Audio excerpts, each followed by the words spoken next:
ಬೇಸಿಗೆಗೆ ತಂಪಾದ ಮಸಾಲಾ ಮಜ್ಜಿಗೆ ಮಾಡೋದು ಹೇಗೆ ಅಂತ ಈ ವಿಡಿಯೋದಲ್ಲಿ ನೋಡೋಣ ಬನ್ನಿ friends. Welcome back to my channel Uma GB creations. Like, share, subscribe to my channel. ಕಾಲು ಇಷ್ಟರಷ್ಟು ಮೊಸರನ್ನ ತಗೊಂಡಿದ್ದೆ, ಅದನ್ನ ಇವಾಗ ಮಜ್ಜಿಗೆಯನ್ನ ಮಾಡ್ಕೊಂಡಿದ್ದೀನಿ. ದಪ್ಪ ಇರುತ್ತೆ, ಎಷ್ಟು ಬೇಕೋ ನೋಡಿ ಎಷ್ಟು ನೀರನ್ನ ನೀವು ಹಾಕೊಳ್ಳಿ. ಸ್ವಲ್ಪ ಉಪ್ಪನ್ನ ಹಾಕೊಂತ ಇದ್ದೀನಿ. ಹಾಗೆ ಜಜ್ಜಿಟ್ಕೊಂಡಿರೋ ಹಸಿಮೆಣಸು, ಕರಿಬೇವು, ಬೆಳ್ಳುಳ್ಳಿ, ಶುಂಠಿಯನ್ನ ಹಾಕೊಂತ ಇದ್ದೀನಿ. ಹಾಗೆ ಸ್ವಲ್ಪ ಕೊತ್ತಂಬರಿ ಸೊಪ್ಪನ್ನು ಕೂಡ ಹಾಕೊಂತ ಇದ್ದೀನಿ.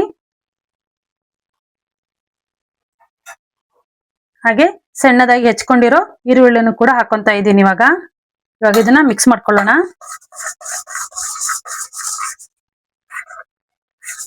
ನಮ್ಮದು ಮಸಾಲಾ ಮಜ್ಜಿಗೆ ರೆಡಿ ಆಯ್ತು. ಬೇಸಿಗೆಗೆ ತಂಪಾದ ಮಸಾಲಾ ಮಜ್ಜಿಗೆ ರೆಡಿ.